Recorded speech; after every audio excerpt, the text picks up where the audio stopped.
जब मैं लोगों को बोलता हूँ कि आपका थायराइड फास्टिंग से ठीक हो सकता है, तब थोड़ा सा एक डीप अंडरस्टैंडिंग होना बहुत इंपॉर्टेंट है। अदरवाइज आप गलत तरीके से इस चीज़ को ले सकते हो। देखो, मेरे पीछे समुंदर है और आज मैं आपको बताऊंगा कि फास्टिंग से थायराइड क्यूर कैसे करना है। मैं करंटली हूँ मेरे 4th डे ऑफ फास्टिंग में, और अगर आपको थायराइड को क्यूर करना है तो आपको ये जानना पड़ेगा कि उसको क्यूर करने के लिए 1 से 2 साल लग सकते हैं। डिपेंड हो सकता है वो किस वजह से है। कंप्लीट थायराइड पैनल चेक करो, अपने डॉक्टर के साथ असिस्टेंस रखो, बट अपने डाइट में ऐसे कुछ चेंजेस करो जिससे आपका गट हील होता है। One of the thing which you can change जिससे गट आपका हील हो सकता है वो है फास्टिंग।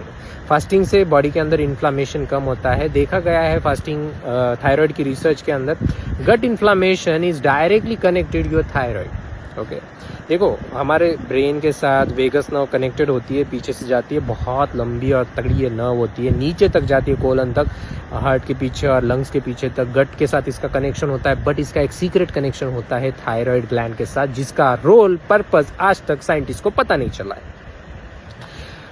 ये कम्युनिकेशन करती है और इसका कम्युनिकेशन होता है पैरासिम्पथेटिक नर्वस सिस्टम के थ्रू, यानी कि रेस्ट और डाइजेस्ट के थ्रू। जब आपका गट इरिटेटेड है, ब्लोटिंग, कॉन्स्टिपेशन, एक्ने, ये सब चीज़ें आपको प्रॉब्लम देती है, आप पानी पीते हो जिसके अंदर केमिकल्स है, आप फर्टिलाइजर्स खाते हो जो कि हमारे सब्जियों के ऊपर है, आपको पता नहीं है उसको कैसे डिटॉक्सिफाई करना है, आप नेचर के अंदर घूमते नहीं हो, और आपको जो लाइट है सन से जो आ रही है, जो आपको बॉडी और माइटोकॉन्ड्रिया को हील कर सकती है, इंफ्रारेड, वो मिल नहीं रही है, लॉन्ग इंफ्रारेड, जिसके वजह से माइटोकॉन्ड्रियल पोटेंशियल सही होता है, सरफेस पोटेंशियल।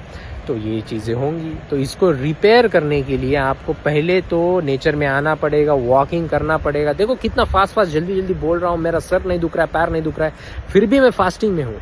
ओके, तो थायराइड को धीरे धीरे ठीक करने के लिए आपको 2 महीनों में 9 दिन 5 दिन ऐसे तरीके का फास्ट करना पड़ेगा। धीरे धीरे करोगे, वजन धीरे धीरे कम होगा। कैलोरी रिस्ट्रिक्शन से वजन कम नहीं होगा, फास्टिंग से वजन कम होगा। कैलोरी रिस्ट्रिक्शन से टोटल आपका मेटाबॉलिज्म धड़ाम से गिर जाएगा। तो इसलिए प्लीज फास्टिंग को अपनाओ।